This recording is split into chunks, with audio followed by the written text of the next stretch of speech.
Assalamualaikum warahmatullahi wabarakatuh. Alhamdulillahirabbil alamin wassalatu wassalamu ala asyrafil anbiya'il mursalin wa ala alihi wa sahbihi ajmain. Asyhadu an la ilaha illallah wahdahu la syarikalah wa asyhadu anna Muhammadan abduhu wa rasuluh. Faqad qala Allah Ta'ala fi kitabihil karim wa auha asdaqul qailin a'udzubillahi minasyaitonir rajim. Bismillahirrahmanirrahim. Wa ma min dabbatin fil ardi illa 'alallahi rizquha. Muslimin dan muslimat yang dimuliakan oleh Allah Subhanahu wa taala. Dalam waktu yang sangat terbatas ini, mari sama-sama kita berbagi pengalaman yang insya Allah berdasarkan Al-Quran dan Sunnah Rasulullah SAW tentang macam-macam pintu rezeki yang Allah berikan kepada kita sebagai hamba-hambanya, dan secara umum yaitu kepada seluruh makhluk-makhluk Allah Subhanahu wa taala. Kita kadang-kadang terus terang saja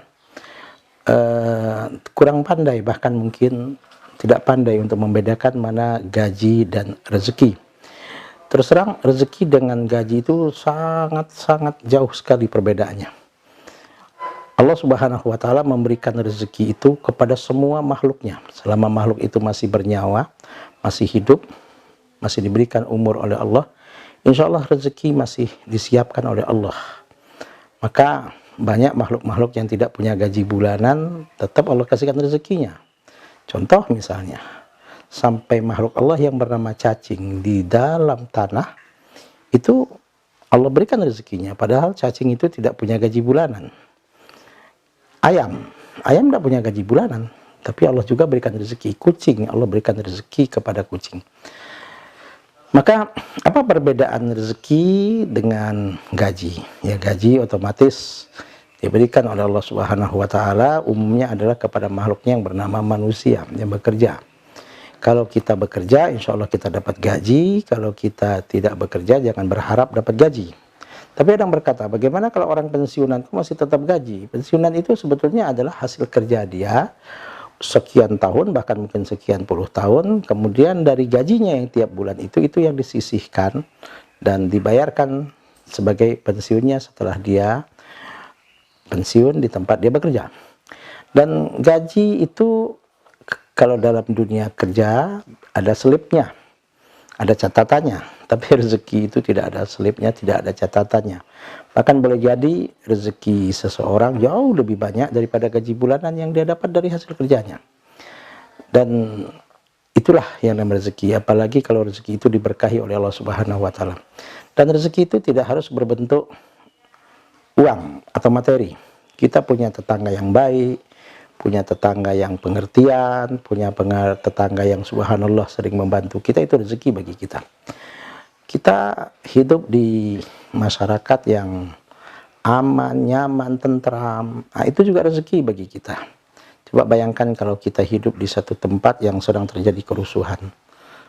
Coba bayangkan kalau kita hidup di satu tempat yang terjadi di situ peperangan. Maka rasa aman, bisa kita sholat, beribadah dengan tenang, itu juga rezeki yang Allah berikan kepada kita. Apalagi yang namanya kesehatan. Subhanallah, sehat lahir batin, tubuh kita sehat, jiwa kita sehat, itu rezeki yang juga tidak, subhanallah, tidak terhingga. Nah, ringkas kata, bagaimana caranya supaya Allah membukakan pintu rezeki kepada kita? Memang banyak hal.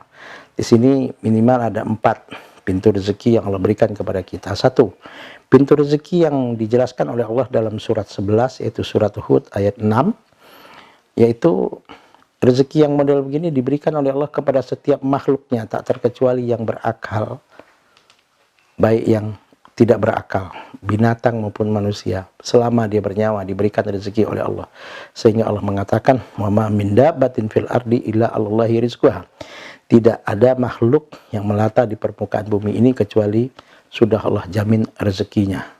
Sampai yang kita katakan tadi, cacing yang ada di tanah pun Allah jamin rezekinya. Nah, itulah rezeki yang Allah berikan secara umum kepada siapapun makhluknya. Kemudian ada rezeki yang hanya Allah berikan kepada siapapun yang mau berusaha, yang mau berikhtiar, yang mau menggunakan segala potensi yang Allah berikan kepadanya. Potensi mata untuk dia gunakan melihat, Potensi telinga digunakan untuk mendengar, potensi otak yang Allah berikan kepadanya diberikan oleh Allah kepadanya untuk berpikir, mulut untuk berbicara, kaki potensi untuk melangkah, dilangkahkan kakinya untuk menjemput rezeki, dan banyak lagi. Artinya rezeki yang model begini Allah katakan wa an laisa lil insani illa ma sa'a. Wa an laisa lil insani illa ma sa'a. Ini tertera dalam surat An-Najm surat 53 ayat 39. Artinya wa an laisa lil insani illa ma sa'a. Tidaklah Allah memberikan kepada manusia satu rezeki yang model begini kecuali rezeki itu akan dia dapat sesuai dengan ikhtiar dan usahanya dalam menjemput rezeki itu. Makanya itu rezeki itu harus dijemput. Nah, bagaimana cara menjemputnya? Dalam Islam diajarkan kita harus menjemput rezeki itu dengan cara yang halal, dengan cara yang diridhoi oleh Allah, jangan dengan cara yang menghalalkan segala macam cara, apalagi sampai menzolimi orang, sampai mengambil hak milik orang lain. Ini tidak dibenarkan. Nah, rezeki yang model begini khusus diberikan oleh Allah kepada manusia yang mau berusaha menjemput rezeki tersebut dengan menggunakan segala potensi yang Allah amanahkan kepadanya, kakinya, mulutnya, potensinya, otaknya, potensi yang ada pada pikirannya digunakan oleh Allah, diberikan oleh Allah kepadanya, yang digunakan untuk menjemput rezeki Allah.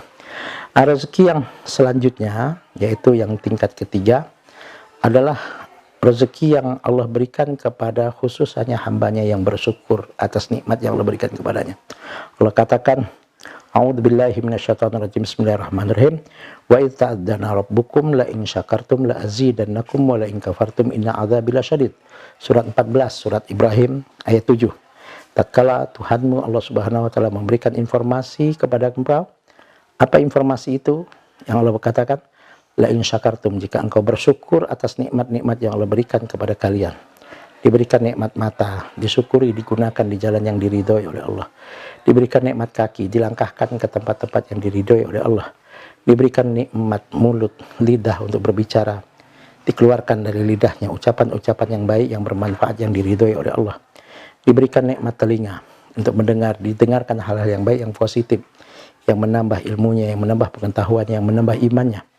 Diberikan oleh Allah Subhanahu wa taala otak dan pemikiran, yang keluar dari otaknya adalah ide-ide dan pemikiran yang baik, yang positif, yang bermanfaat, yang tidak meresahkan orang, apalagi yang menyesatkan orang banyak.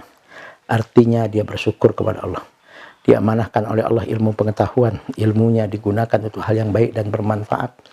Diberikan, diamanahkan oleh Allah pangkat dan jabatan. Dengan jabatannya itu banyak orang mendapatkan manfaat dan kebaikan dari jabatannya. Banyak orang yang terlindungi dari jabatannya, justru bukan terancam dengan jabatannya. Nah, ini artinya mensyukuri nikmat Allah. Apa kata Allah? La azidannakum. Nikmat itu rezeki dari Allah. Kemudian dengan disyukurinya, nikmat itu pasti, kata Allah, aku tambahkan kepada kalian. Tapi wala in kafartum, jika kalian kufur, tidak memanfaatkan nikmat-nikmat itu yang Allah berikan, inna adzabi lasyadid, kata Allah, ingatlah sesungguhnya azabku sangat pedih. Jadi orang yang kita lihat berlimpah hartanya, boleh jadi harta itu jadi azab baginya kalau dia tidak mensyukuri nikmat Allah Subhanahu wa taala. Boleh jadi dengan banyak hartanya itu, dengan berlimpah hartanya itu, akhirnya dia tidak bisa tidur nyenyak, terancam di mana-mana keselamatannya. Banyak orang seperti ini. Nah, rezeki yang model begini adalah rezeki yang Allah berikan, yaitu dengan cara Allah menambahkan kembali rezekinya itu, nikmatnya itu, dengan cara karena dia bersyukur atas nikmat Allah. Rezeki yang paling tinggi adalah rezeki yang Allah berikan khusus kepada hanya hamba-hambanya yang bertakwa kepada Allah. Allah katakan dalam surat At-Talaq, surat 65 ayat 3 dan 4, A'udzubillahi minasyaitonirrajim, bismillahirrahmanirrahim. Wa may yattaqillaha yaj'al lahu makhraja. Barang siapa yang bertakwa kepada Allah. Takwa itu artinya apa? Takwa itu artinya adalah apapun potensi nikmat yang Allah amanahkan dan titipkan, dijaga, diprotek, dilindungi. Jangan sampai nikmat-nikmat itu digunakan untuk hal-hal dosa dan maksiat yang tidak diridhoi oleh Allah.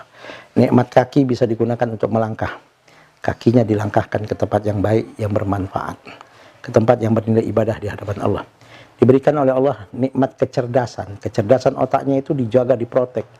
Jangan sampai digunakan untuk dosa dan maksiat. Ini namanya bertakwa. Diberikan oleh Allah kesehatan. Kesehatan itu dijaga untuk melakukan hal-hal yang baik dan bermanfaat. Maka kata Allah, yaj'allahu makhraja. Kalau kita bertakwa kepada Allah Subhanahu wa taala sebagai pemimpin yang bertakwa, entrepreneur, pengusaha yang bertakwa, aparat penegak hukum yang bertakwa kepada Allah, orang tua yang bertakwa kepada Allah, apapun, yaj'allahu makhraja. Allah berikan solusi dan jalan keluar atas persoalan yang dihadapinya. Bahkan wa yarzuqhu min haitsu la yahtasib. Allah berikan rezeki kepadanya tanpa pernah dia duga-duga, yang tidak masuk hitungan matematiknya.